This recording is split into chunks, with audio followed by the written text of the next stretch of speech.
Here we see a lovely lady. A lady torn between herself and reality.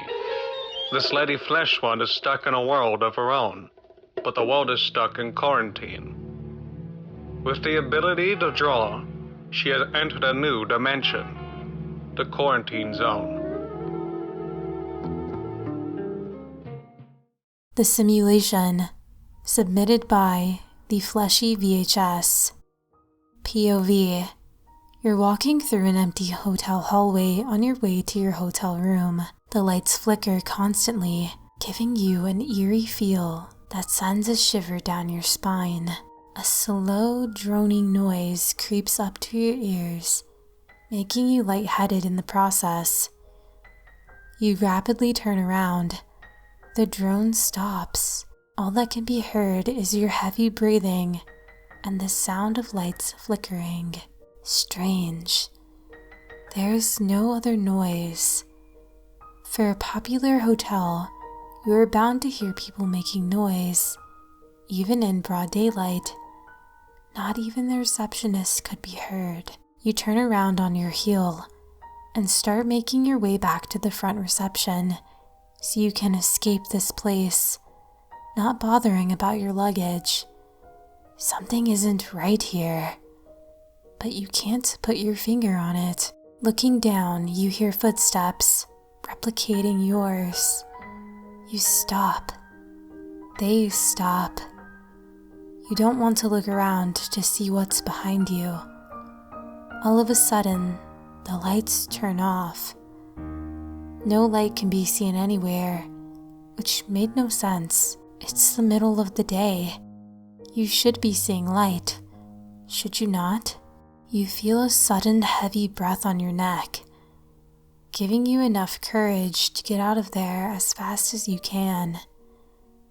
The droning comes back, but louder, like something or someone is right behind you playing that noise. The lights start to flicker. You run faster. It runs faster with you. You make a turn. It makes a turn. You make it to the elevator and everything goes back to normal. The lights are on. The droning has stopped. And you, luckily, no longer feel the presence behind you. You turn around. Nothing. You continue on to get the hell out of here and press the elevator button. It's here again. It's behind you. The elevator door opens up, giving you a chance to dash through the doors and press the button in the elevator to the ground floor. You do so. You see a shadow through the space of the elevator doors closing. It gives out a loud shriek with a noise of clicking. It carries on clicking and tries rushing for the door. The elevator doors quickly close before the shadow comes in, leaving it outside to try and rip open the elevator doors. That thing is here. It's real and it's not happy. Your heart pounds in your chest from what you just witnessed. What was that? The thing is, you're not staying around long enough to know. The elevator shoots up quickly past the hotel floors. Wait a minute. Going up? The elevator finally reaches the top. Your stomach turns behind your wall of flesh and bone. The elevator then starts going down too quickly for your liking. This sudden change in direction makes you fly up into the air and back down again when the elevator is finally on the ground floor. Your head hits the ground hard, earning you a pounding headache that will last a while. There is no turning back now. No way in hell are you going back in the elevator, and the possibility that that thing is still upstairs and real is enough to send you rushing for the front door. You grab the handles and... Wait. No, this isn't possible. The doors are locked. You turn around, trying to find a way out or something to break the glass. You then see dead bodies. Dead bodies litter the ground like dirt. You were too busy rushing to get out to notice the pile of dead bodies littering the ground. A sudden foul smell hits your nose. You cover your mouth and nose with your hand. You feel like you're going to be sick. You're still there after what felt like hours, just a mere few minutes. The bodies were dismembered and ripped open, their insides showing. Some had their heads smashed with brains and blood leaking out. Some had their tongues and eyes ripped out.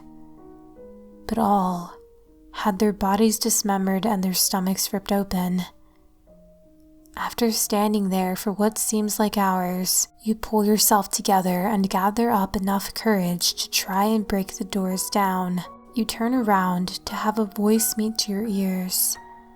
It sounds distorted at first, but slowly transcends into the smoothing voice of a woman. You look behind you. It's the receptionist. Her hazel eyes meet yours. "Darling?" she says. You're confused. Why would she say that? "Darling, don't be difficult, dearie. Come on now."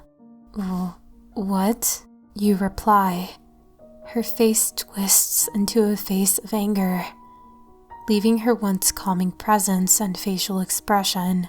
She opens her mouth, her jaw unhinged, ripping her face apart into 4 sections. This sudden opening in her face reveals sets and sets of sharp teeth. Before you could even scream, the woman entwines her open face around your head. You scream as the teeth rip your face apart. You then turn silent. "Darling? Darling, wake up." You suddenly jolt up. You see a woman with hazel eyes and matching hair dressing in a tight nurse suit. The nurse suit was an angelic white that contrasts with the tanness of her milk chocolate skin. "Finally, you're awake, dearie. God, you were screaming like no tomorrow, love. Did that simulation scare you a tad too much?" Simulation? What was she talking about? You try standing up to take in your surroundings. You're stopped by a straitjacket that encloses you to the table you're strapped to. Your eyes shoot up to look at the nurse. Your face shows a questioning look, as if to ask, why am I in a straitjacket strapped to a table? She gives you a heavy sigh as she goes on to say, "You're in a mental asylum, dearie. It seems like the simulation made you forget your surroundings. Maybe it was too strong for you." Mental asylum? What? So nothing that I saw was real?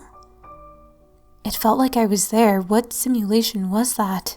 Questions enter your mind as you decide to take in your surroundings by looking. You're in a padded white room with a metal door contrasting the whiteness. Next to you are a set of surgery equipment on a metal tray held up by metal bars. You look up to her in horror. What are they going to do to you? The nurse watches your face as you observe the room. She sees you look at the surgery equipment and then a face of horror looking up at her. She heaves a sigh before saying, "Well, you failed the simulation, darling, and we have to kill you due to the fact that if anyone or anything fails the simulation, they die." She twists her face into a face only a maniac could correct as she lets out a maniacal laugh. Her laugh fills the room with sound to compete with the buzzing of lights.